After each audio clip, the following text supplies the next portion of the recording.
নমস্কার, আমাদের ইউটিউব চ্যানেলে তোমাদের সবাইকে স্বাগত জানাই। তো আজকে আমরা দশম শ্রেণীর আয়তঘন চ্যাপ্টারের কোষে দেখি 4-এর অঙ্কগুলো করব। চলো এক এক করে শুরু করি। 1 নম্বর কি বলেছে পড়ো। আমরা 4টি আয়তঘনাকার ও 4টি ঘনাকার বস্তুর নাম লেখো। লিখে ফিরি, এটা তো খুব ইজি প্রশ্ন। 4টি আয়তঘন যেগুলো আমরা দেখতে পাই। 1 নম্বর কি, বই, ডাস্টার,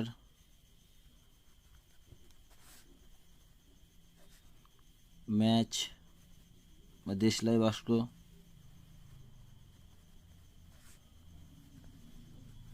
ইট, এরকম তোমরা পেয়ে যাবে, ঠিক আছে।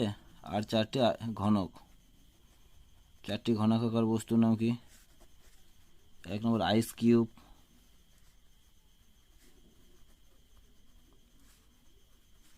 2 নম্বর রুবি কিউব,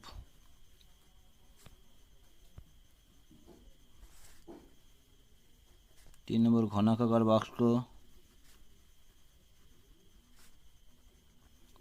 আর একটা কি লুডোর ছক্কা, লুডোর ছক্কা। 1 নম্বর আমার হয়ে গেল, এটা খুব ইজি কোশ্চিন।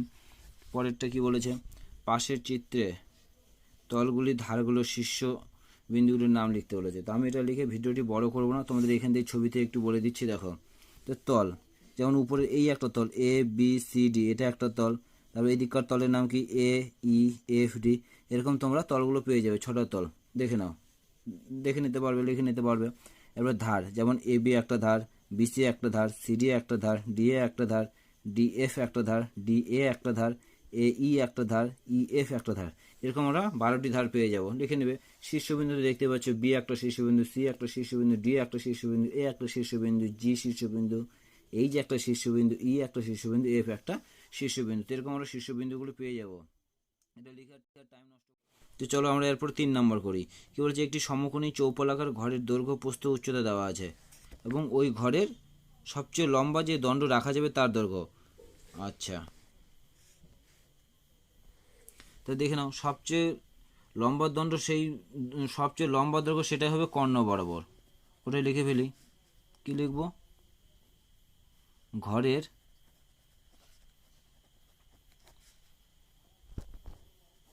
সবচেয়ে লম্বা দৈর্ঘ্য সমান সমান কি দেওয়া আছে, সমকোণী চৌপলের সমান সমান সমকোণী চৌপলাকার ঘরের কর্ণের দৈর্ঘ্য। আর কর্ণের দৈর্ঘ্যের সূত্র কি, রুট ওভার 5 স্কোয়ার যোগ 4 স্কোয়ার যোগ 3 স্কোয়ার। এটা সমান 25, 16, 5√2 এত মিটার। তাহলে সবচেয়ে লম্বা দৈর্ঘ্য কী হবে, এত মিটার। অতএব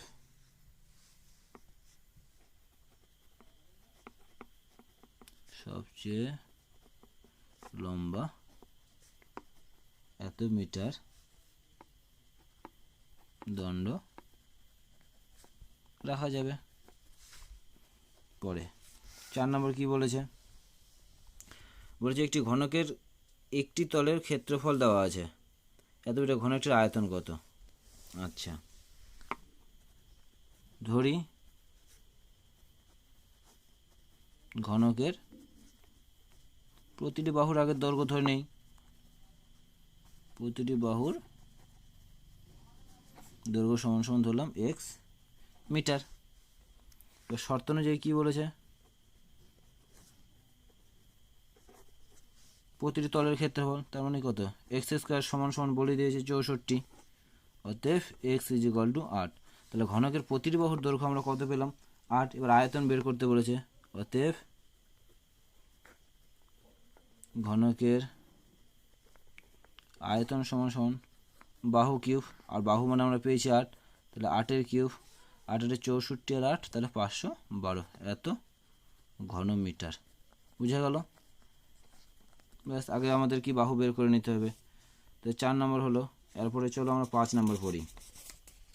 5-এ কী বলেছে, একটি আমাদের বকুলতলা গ্রামে 2 মিটার চওড়া 8 ডেসিমিটার গভীর একটি খাল কাটা আছে।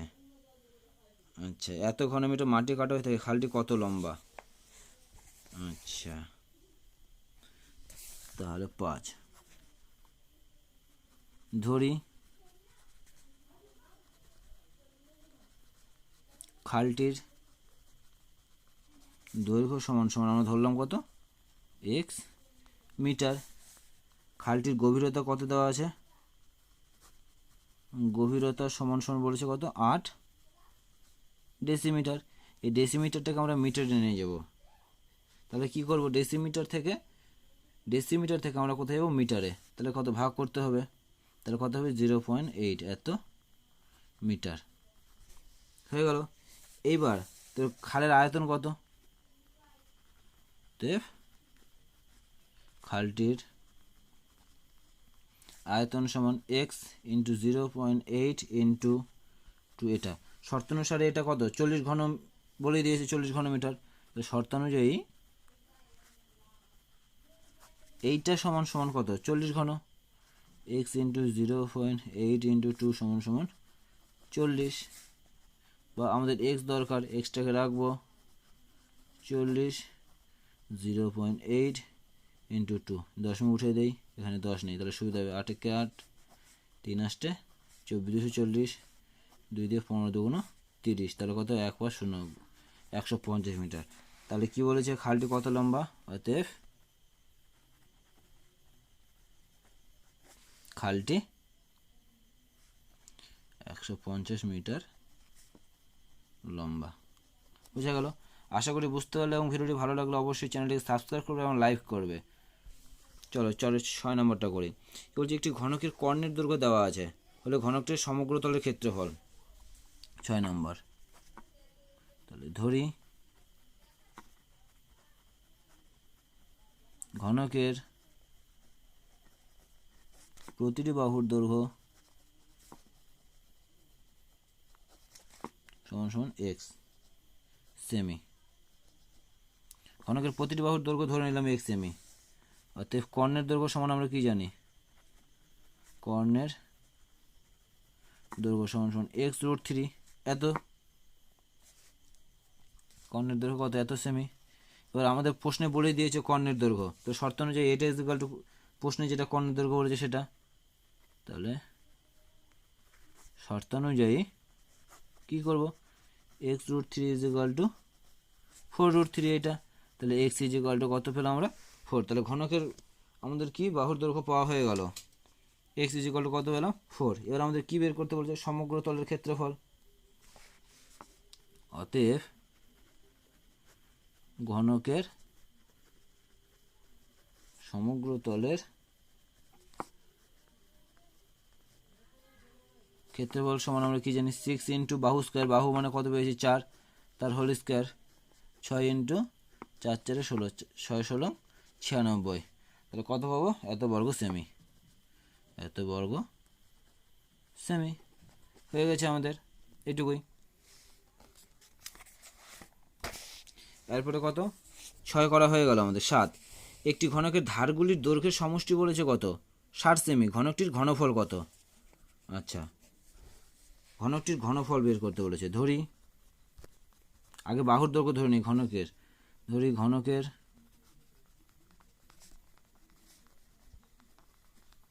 প্রতিটি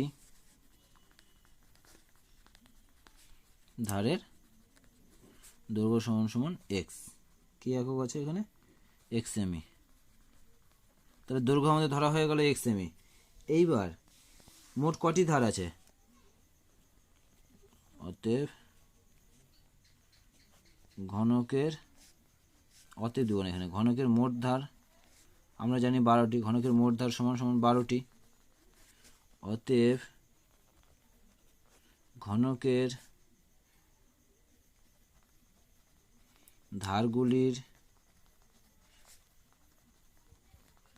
সমষ্টি সমান সমান কত হবে, 12 ইন্টু এক্স, এক একটা ধারের দৈর্ঘ্য এক্স, ধার আছে কয়টা 12টা, তাহলে প্রত্যেকটা ধারের দৈর্ঘ্য কত হবে 12 এক্স, এত সেমি।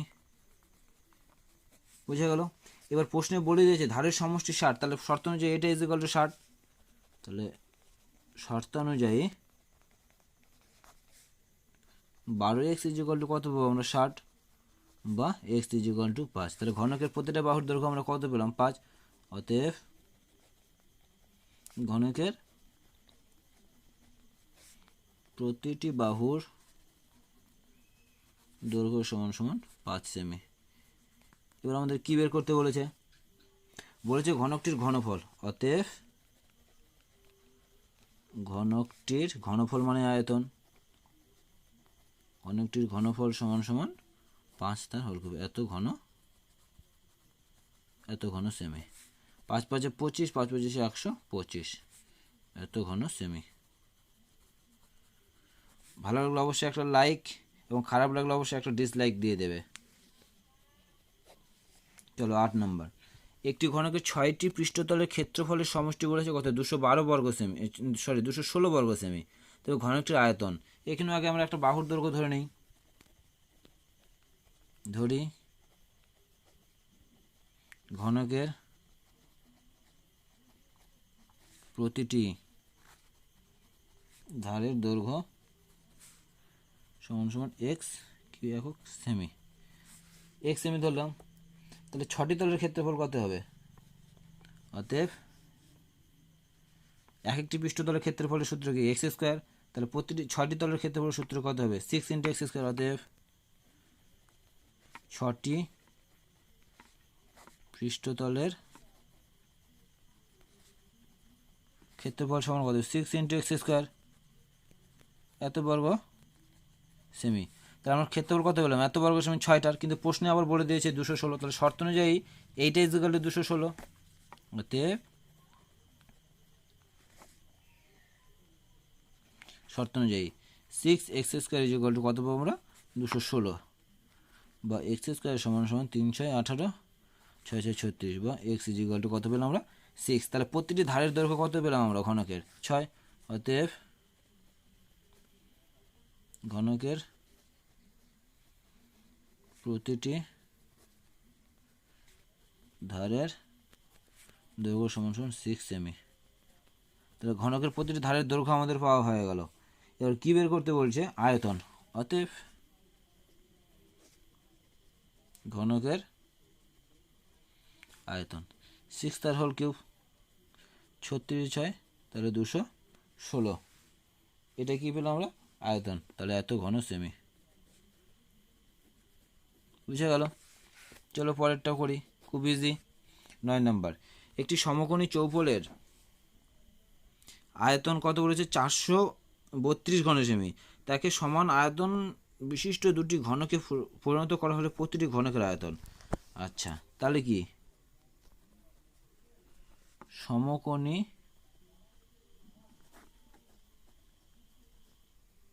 চৌপলের আয়তন সমান সমান কি দুটি ঘনকের আয়তন, তাই তো বলেছে দুটি ঘনকের আয়তন এইটা।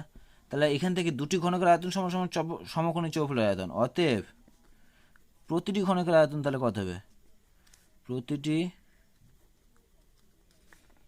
ঘনকের আয়তন, তাহলে এটাকে 2 ভাগ করলে হয়ে যাবে 432 ভাগ 2, এত ঘন সেমি। কাটাকুটি করি 2 2 গুণ 4 16 2 গুণ 216 ঘন সেমি, ঘন এটা কি প্রতিটি ঘনকের আয়তন। প্রতিটি ঘনকের আয়তন যদি 216 ঘন সেমি, তাহলে এক একটা বাহুর দৈর্ঘ্য পেয়ে যাব। অতএব আচ্ছা, এবার ধরি প্রতিটি ঘনকের বাহুর দৈর্ঘ্য সমান সমান এক্স, এত সেমি। তাহলে শর্ত অনুযায়ী আয়তন তাহলে কত এক্স কিউব সমান সমান কত 216, বা এক্স ইজ ইকুয়াল টু 6। তাহলে ঘনকের বাহুর দৈর্ঘ্য কত পেলাম আমরা 6, অতএব ওটাই তো বের করতে বলছে, প্রতিটি ঘনকের প্রত্যেক ধারের দৈর্ঘ্য। অতএব প্রতিটি ঘনকের প্রত্যেক ধারের দৈর্ঘ্য সমান সমান 6 সেমি। আশা করি বুঝতে পারলে, এবং ভিডিওটি ভালো লাগলে অবশ্যই লাইক, শেয়ার এবং সাবস্ক্রাইব করবে। চলো পরেরটা করি। 10 নম্বর কি বলেছে? 10 নম্বরের একটি ঘনকের প্রতিটি বাহুকে 50% কমানো হলো ও মূল ঘনক ও পরিবর্তিত ঘনকের ঘনফলের অনুপাত। আচ্ছা ধরি প্রতিটি ঘনকের বাহুকে, আচ্ছা ধরি মূল ঘনকের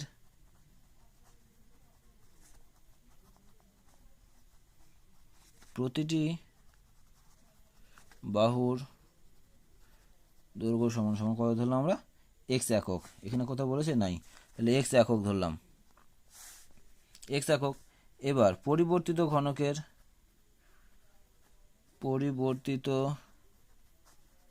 ঘনকের প্রতিটি বাহুর দৈর্ঘ্য 50% কমানো হলো, তাহলে x মাইনাস এক্স ইন্টু 50/100, তাহলে x মাইনাস এক্স বাই 2, তাহলে এখান থেকে কত হবে? x/2, তাহলে x/2 এত একক প্রতিটি ঘনকের আয়তন। ঠিক আছে, এবার ঘনফলের অনুপাত বের করতে বলেছে, তাহলে আমরা প্রথমে মূল ঘনকের আয়তন বের করব, তার পরিবর্তিত ঘনকের আয়তন বের করব। অতএব মূল ঘনকের